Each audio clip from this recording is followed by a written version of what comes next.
मित्रांनो नमस्कार. Share market investment या मराठी यूट्यूब चॅनलच्या एका नवीन व्हिडिओमध्ये आपलं स्वागत आहे. मित्रांनो, ह्या व्हिडिओमध्ये आपण दोन प्रश्न बघणार आहोत. त्यामध्ये पहिला प्रश्न आहे गौरव अमृतकर यांचा, नाव इथं बघू शकता. यांचं म्हणणं आहे लॉयड मेटल अँड एनर्जी, त्याच्यानंतर लॉयड इंजिनिअरिंग अँड वर्क्स, त्याच्यानंतर लॉयड एंटरप्राइजेस. या तिन्ही शेअरचं त्यांना डिटेल पाहिजे. हे शेअर कसे आहेत तर पहिला बघूया. लॉयड मेटल्स अँड एनर्जी 721 वर ट्रेड करत आहे. याचं मार्केट कॅप जर पाहिलं तर 36,000 करोडचं मार्केट कॅप आपल्याला पाहायला मिळते. पी जर पाहिला 29.3चा आहे. ROC 19.2, ROE 57.3, दोन्ही चांगले आहेत. फेस व्हॅल्यू एक आहे. 36.7चं प्रॉफिट ग्रोथ आहे. प्रोमोटर होल्डिंग 65ची पाहायला मिळते. पण खाली बघू शकता.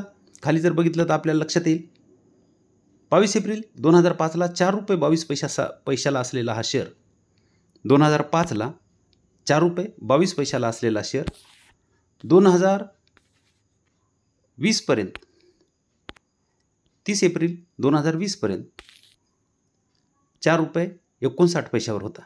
म्हणजे तुम्हाला इथं लक्षात येईल की हा शेअर इतक्या वर्ष इथं चाललेला नाही. कितीपासून 20 पर्यंत तर बघू शकता 2005 पासून ते 2020 म्हणजे 15 वर्ष हा शेअर चाललेला नाही. मध्ये थोडंसं आपण इथं बघू शकतो वाढला होता, पण पुन्हा खाली आला, पुन्हा त्याच लेवलला येऊन ठेपलेला आहे. ही कंपनी जवळपास कर्जमुक्त असलेली आपण बघू शकतो. इथं EPS जर पाहिले त्याचे सध्या प्रॉफिट वाढलेले आहेत, परंतु बऱ्याच वेळेस इथं बघू शकता हे प्रॉफिट हे लॉसमध्ये आहेत. म्हणजे कंपनीचे प्रॉफिट कधी वाढतात तर कंपनी कधी लॉसमध्ये जाते. तर आता प्रॉफिट वाढलेले आहेत. कंपनीचा पी त्यामुळं खाली पाहायला मिळतोय मिडियन पीच्या जवळ. पुढे बघू. इथं बघू शकता तुम्ही नेट प्रॉफिट जे आहे 2 करोडचं -42, -21, 1 करोड, 6 करोड, 17, 21, 32, पुन्हा 0, 97, -289, आता 1200. म्हणजे असं प्रॉफिट हे खालीवरी आहे. कधी लॉसमध्ये जाते, कधी प्रॉफिट जास्त होते, कधी कमी होते. तर त्या प्रमाणात शेअर्स चालणार आहे. कधी वर जाणार आहे, कधी खाली येणार आहे.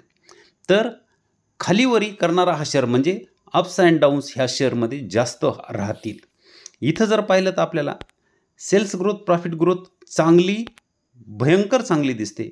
4 डिजिट आहे 3 वर्षाची प्रॉफिट ग्रोथ.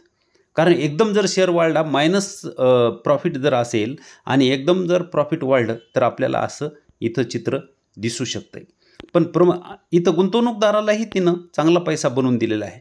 पण इतकी खाली आणि वर चालणारी ही कंपनी आपण जर सहन करू शकत असो तर ह्या कंपनीमध्ये गुंतवणूक करायला हरकत नाही. म्हणजे ही कंपनी हाय रिस्की व हाय रिवॉर्डिंग आहे. आपण जर हे सहन करू शकत असो तर गुंतवणूक करायला हरकत नाही. रिझर्व आहे 2700 करोड, कर्ज आहे 32 करोड, म्हणजे कर्ज जास्त नाही. चार्ट बघू शकता. हा इथं रेजिस्टन्स होता, ब्रेकआउट द्याला, तिथं सपोर्ट घेतला आहे आणि 720 वर ट्रेड करत आहे. कंपनी ऑल टाईमच्या हायच्या जवळ ट्रेड करत आहे. गुंतवणुकीची कोणतीही संधी नाही. सर्वसाधारण आपण गुंतवणूकदारांनी 15-20% डिस्काउंट असेल तरच कंपनीमध्ये गुंतवणूक केली पाहिजे. तर ही कंपनी जर पुन्हा पडली आणि 7-8 वर्ष चालली नाही तर आपण ह्या कंपनीत टिकू शकणार नाहीत. ह्या सगळ्या गोष्टी आपण ध्यानात ठेवूनच गुंतवणूक करायला पाहिजे. पुढची आहे लॉयड्स इंजिनिअरिंग वर्क्स, 69 रुपये 60 पैशावर ट्रेड करत आहे. आज 3.16% वाढलेली आहे. ही कंपनी काय करते?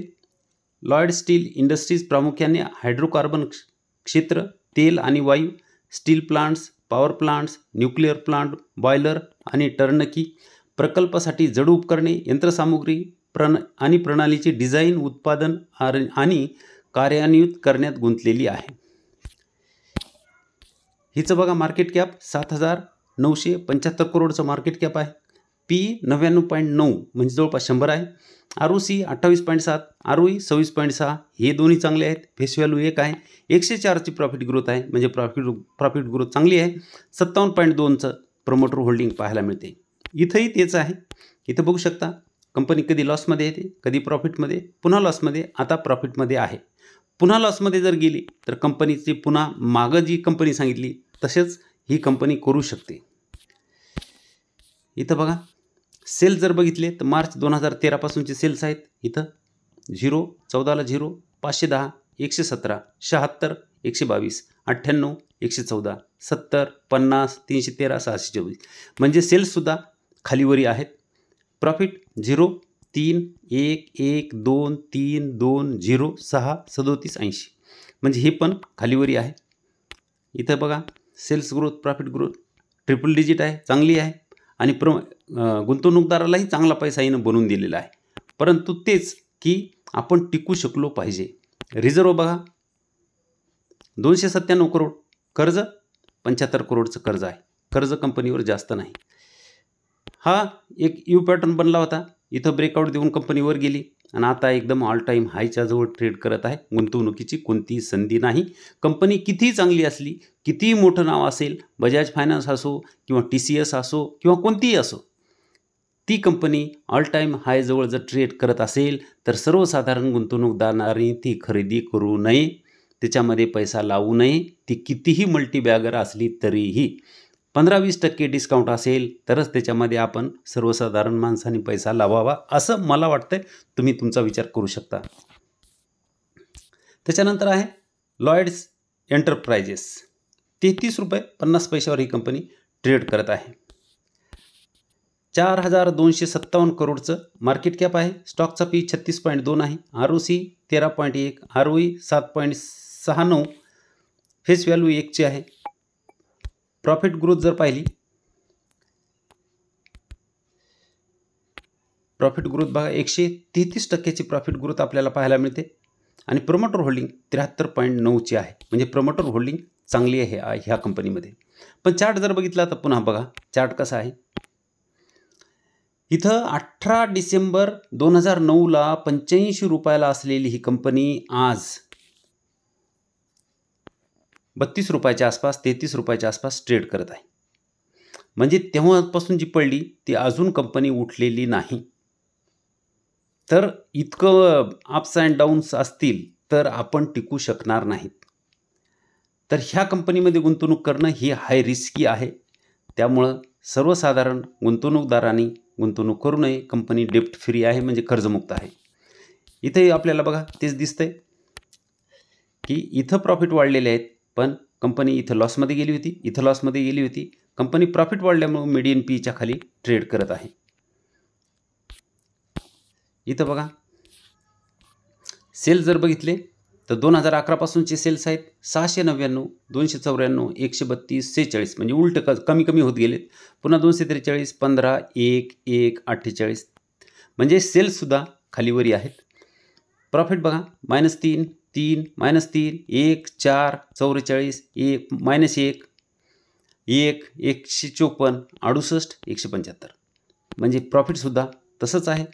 पण इथं तुम्हाला sales growth, profit growth triple digit आहे. स्टॉक प्राईस जर तेवढा मिळाला नाही जेवढे इथं प्रॉफिट वाढलेले आहेत. 10 वर्षाचा 21%, 5 वर्षाचा 80, 3 वर्षाचा 81 आणि चालू वर्षामध्ये 161. म्हणजे पैसा तर बनवून दिला आहे कंपनीनं, पण एवढं आपल्याला डोक्याला ताण होतो. कंपनी जर पुढे जर 2-4 वर्ष जरी चालली नाही, 2-4 वर्ष काय 2 महिने जरी कंपनी चालली नाही तर आपण लगेच मेसेज करतो सर काय करायचं, 2 महिने झालं कंपनीत पैसे गुंतवलेत, मायनस आहे 10%, 5%. तर आपण टिकू शकणार नाही. एवढंच मला सांगायचं आहे. रिझर्व जर पाहिलं तर 1,921 करोडचं रिझर्व आहे. कर्ज जर पाहिलं तर 125 करोडचं कर्ज आहे. चार्ट बघितला तर हा सपोर्ट घेतला आहे कंपनीनं, जो इथं पण घेतलेला होता. 33 रुपये 46 पैशावर ट्रेड करत आहे. वरून थोडंसं डिस्काउंट आहे. तर ह्या कंपनीबद्दल बघा, तुम्हाला पटत असेल, एवढं अप्स डाऊन तुम्हाला चालत असतील तर तुम्ही गुंतवणूक करू शकता. कारण पैसा तुमचा आहे, नफा किंवा नुकसान हे तुम्हालाच होणार आहे. त्याच्यात माझा काहीही संबंध येत नाही. तर विचार करून तुम्ही गुंतवणूक करू शकता. पुढचा प्रश्न आहे उमेश खराडे सरांचा. किर्लोस्कर ब्रदर्स हा शेअर लॉंग टर्मसाठी मल्टीबॅगर होईल का? जसे होंडा पॉवर शेअर मल्टीबॅगर होईल असं लिहिलं त्यांनी. बघू किर्लोस्कर ब्रदर्स हा शेअर कसा आहे. तर इथं बघू शकता किर्लोस्कर कंपनी आपल्याला माहीतच आहे काय करते. तर 2011वर ही कंपनी ट्रेड करत आहे, म्हणजे मोटार, पंप, व्हॉल्व्स, मोटार हे बनवते ही कंपनी. हिचं आपण इथं बघू शकतो मार्केट कॅप जर पाहिलं तर 15,911 करोडचं मार्केट कॅप आहे. स्टॉकचा पी 46.3 आहे, ROC 27.7, ROE 22, फेस व्हॅल्यू 2ची आहे. Profit growth 45.6, promoter holding 66. इथपर्यंत ठीक आहे. इथं पण EPS आपण वाढलेले बघू शकतो आणि मेड इन पीच्या थोडंसं वर कंपनी ट्रेड करत आहे. पुढे बघू, कंपनी कर्जमुक्त आहे, इथपर्यंत ठीक आहे. इथं बघा सेल्स जर बघितले तर 2,594 करोडचे सेल्स आहेत, इथं 4,000पर्यंत आलेत. नेट प्रॉफिट 66, 65, 45, -23, 4, 50, 3, म्हणजे प्रॉफिट खालीवरी आहे, कधी कमी कधी जास्त. सेल्स ग्रोथ जर पाहिली तर सिंगल डिजिट आहे, त्यामुळं हिचे प्रॉफिट जरी इथं आपल्याला दिसत असतील, जसेच प्रॉफिट आपल्याला कमी होतील, म्हणजे इथं बघू शकता OPM कमी झाला तर हिचे प्रॉफिट पण कमी होतील. 8% OPM आहे, कधी 7 होतो, कधी 3 होतो, कधी 4 होतो, कधी 5, कधी 13 आहे, कधी 11 आहे. ते OPM कमी झाले तर इथं प्रॉफिट पण आपल्याला कमी झालेले दिसू शकतात. तर रिस्क आहे, प्रॉफिट सध्या इथं डबल डिजिट आहेच, 5 वर्षाचे ट्रिपल डिजिटही पाहायला मिळतात आणि आपल्याला गुंतवणूकदारालाही पैसा येणं चांगला बनवून दिलेल्या 5 वर्षाचा 62%, 3 वर्षाचाही 62%, एका वर्षामध्ये 248%, म्हणजे चालू वर्षामध्ये कंपनी प्रॉफिटपेक्षा जास्त चाललेली आपल्याला पाहायला मिळते. इथं बघू शकता रिझर्व जे आहे तर 1,703 करोडचं रिझर्व आहे. कर्ज जर पाहिलं तर 192 करोडचं कर्ज कंपनीवर असलेलं पाहायला मिळते आणि कंपनी ऑल टाईम हायच्या जवळ ट्रेड करत आहे. तर कंपनी रिस्की आहे, यामध्ये तुम्ही बघू शकता कसं करायचं. तर कारण ही कंपनी चालली तर चालू शकते, नाही चालली तर मग कितीतरी दिवस ही कंपनी एका रेंजमध्ये चालत राहील. इथं बघू शकता तुम्ही कंपनी 15 जुलै 2005ला 134 रुपयाला होती. इथं बघू शकता ती कंपनी जवळपास 2021-22पर्यंत त्याच रेंजमध्ये असलेली आपल्याला पाहायला मिळते. म्हणजे 2005 पासून 2022पर्यंत कंपनी जवळपास 16-17 वर्ष एकाच रेंजमध्ये चालत होती, कधी वर तर कधी खाली. आता वर गेलेली आहे, कदाचित पुन्हा ही कधी खाली येईल हे सांगता येत नाही. रिस्क आहे, त्याप्रमाणे तुम्ही विचार करू शकता. मित्रांनो, व्हिडिओ फक्त तुमच्या प्रश्नाचे उत्तर दिलेले आहेत. 4ही कंपन्या ह्या ज्या पाहिल्या त्या रिस्की आहेत. गुंतवणूक करण्याच्या आधी थोडासा विचार करून गुंतवणूक करावी अशी अपेक्षा आहे. व्हिडिओ जर चांगला वाटला तर व्हिडिओला लाईक करा, शेअर करा व चॅनलवर नवीन असाल तर सबस्क्राईब करायला विसरू नका. धन्यवाद.